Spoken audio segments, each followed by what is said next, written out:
Hey everybody, my name is Paul Lesden Jr., aka Boy Green. I'm the New York Jets digital reporter for Heavy.com. And welcome to my YouTube channel, youtube.com/BoyGreen25, baby. And of course, it's draft season. We are under 2 weeks away from the 2023 NFL draft. And well, for some Jet fans, most Jet fans actually, that brings some level of bad memories. Obviously, 2022 looks pretty good, but there have been some bad ones over the years, and we're going to determine who is the worst Jets draft bust of all time. You guys can follow along in the article down below in the YouTube description.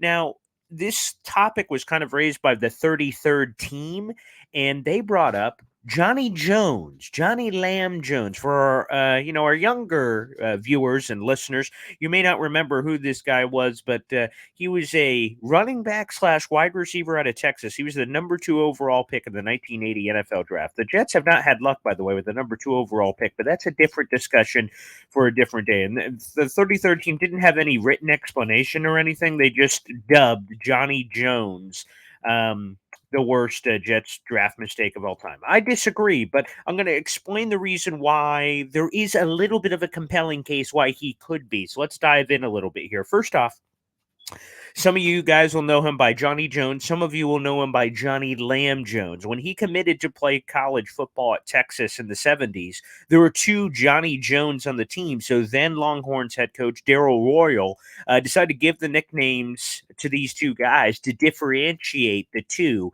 We had Johnny Lamb Jones, Jets versatile guy. He was a wide receiver. And Johnny Ham Jones. They were given nicknames based on their hometowns. And the interesting thing is, Johnny Jones, our Jets version, started at Texas as a running back, had some pretty good success, 624 yards rushing, 5 touchdowns, 5.3 per clip. And then a new head coach came in, switched the offense. He goes to wide receiver and puts up some great numbers, especially at the time. You got to consider that as well. 85 catches, 1,600 yards, 14 touchdowns, 18.9 yards per reception. Explosive, fantastic.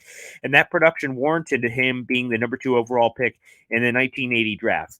In terms of his career in the NFL, only played 5 professional seasons. In those 5 years, he was a starter, obviously, at first, and then he went to the bench and he was kind of a role player. Caught 138 balls for 2,300 yards and 13 touchdowns. So the numbers weren't great, but he did last 5 years. And for me, again, being around for 5 years, that's something. At least he was contributing in some form or fashion, obviously, even if it wasn't at the number 2 overall pick status. But the reason why I believe he is at least in the conversation as one of the biggest Jets draft busts of all time. It's not just only his own marginal production. Of course, that's a prerequisite to be involved in the Jets draft bust conversation, but it's about who the Jets were going to take instead.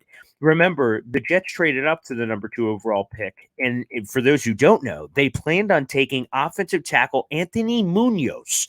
However, the Jets medical team recommended against it because of the reconstructive knee surgery he had. So the Jets pivoted to Johnny Jones. Munoz went 1 pick later to the Cincinnati Bengals, who had the number 3 overall pick. He played in the NFL for 13 years, and he was inducted into the Pro Football Hall of Fame in 1998.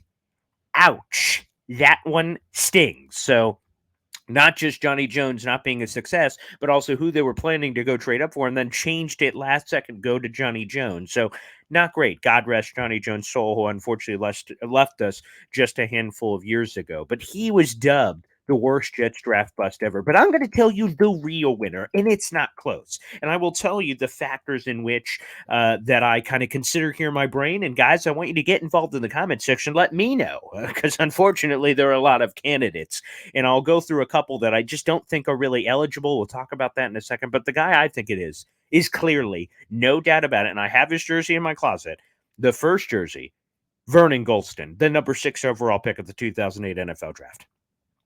The 56 jersey, I thought he was going to be special, man. I thought 56, by the way, is a sexy number for a pass rusher. I thought we were getting our own Giants version of Lawrence Taylor, Jets version, rather, and I thought it was going to be great.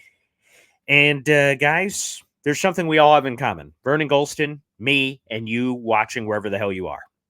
We're tied for sacks. 0. Not 1. Didn't stumble into one. A big fat donut. Never had a sack.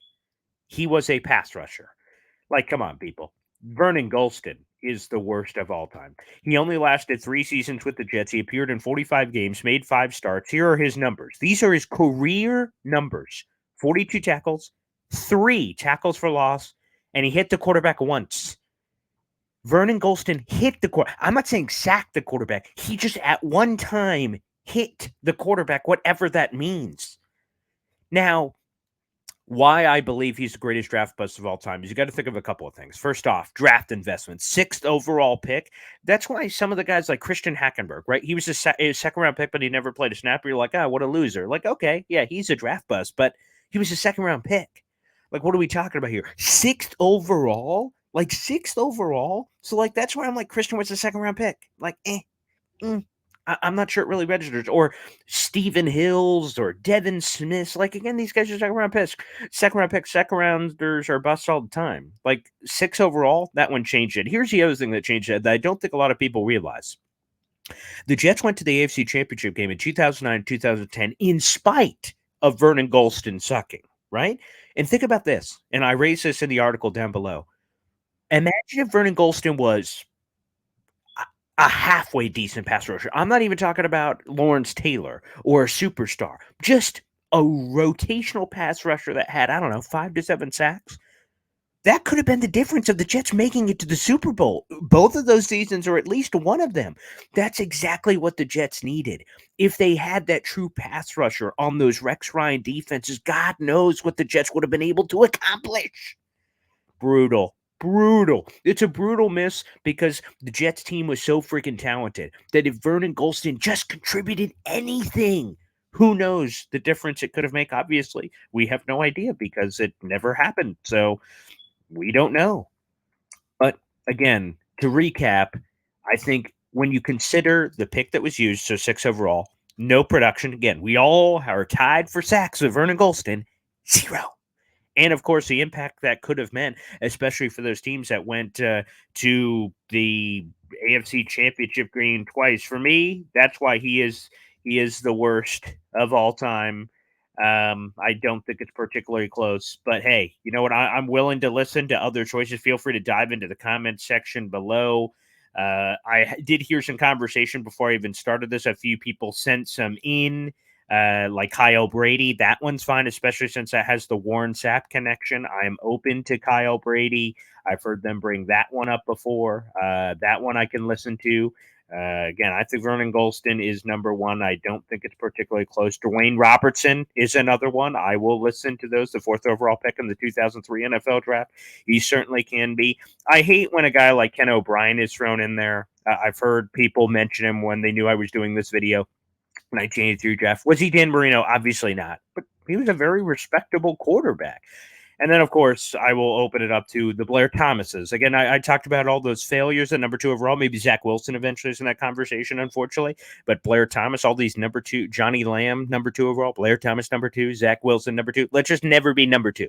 That's I guess that's more of that story. But let me know in the comments down below. It's draft season, baby. And I know we want to think positive and optimism. I'm a glass half full kind of guy. But this is always kind of a fun, interesting debate conversation because the Jets, well, they've got a lot of candidates for this crown of the biggest draft mistake of all time. I personally believe it's unquestioned Vernon Golston. But I will try to listen to some of your takes. Again, hit us down in the comments below. Like the video. Hit subscribe, baby. We appreciate all the support. We'll see you next time. Peace out. Happy draft season.